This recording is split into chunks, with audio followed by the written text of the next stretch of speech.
Не, брат, искрено ќе ти кажам, Димитар ми е, како да ти објаснам, конечно го најдов партнерот од животот. Ако е нешто тешко во животот да најдеш, тоа е партнер. Да. Човек со кој ќе делиш иста визија, иста храброст, иста лудост. Таков човек, воркохолик, толку да сака да работи, толку да е заљубен у работата, брат. И многу е добро, знаеш, се спојавме од аспект на тоа што иако има 10 години повеќе од мене, и е 10 години повеќе од мене на естрадата, бил водител во најгледаните емисии, најгледаните телевизии, Макфест го води, значи он е многу истрошен, да речеме, креативно во нашата работа, се уште го има истиот порив и желба да направи нешто големо на нашата сцена.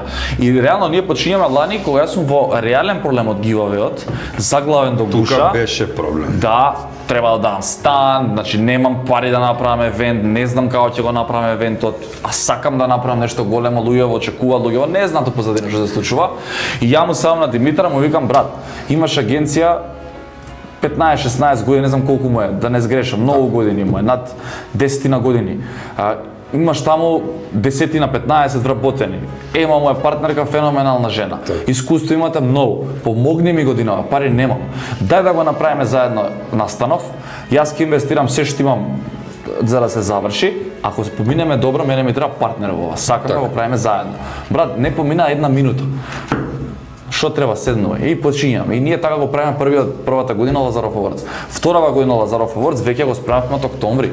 Значи од договори со станоци, подготовки, смислување на кампања, после тоа, значи реализација на сето. Димитар е брат луд.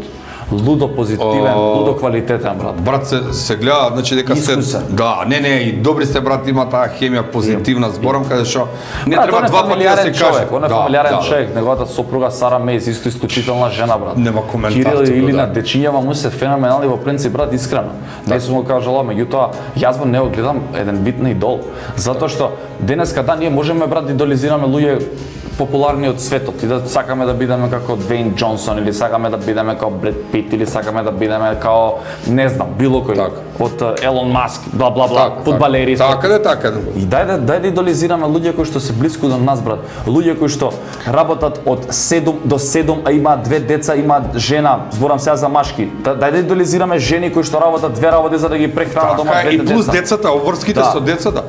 Димитар е таков човек, да можеш да контролираш, да можеш да бидеш и маж дома, и татко да бидеш, и бизнисмен да бидеш, и пријател да бидеш.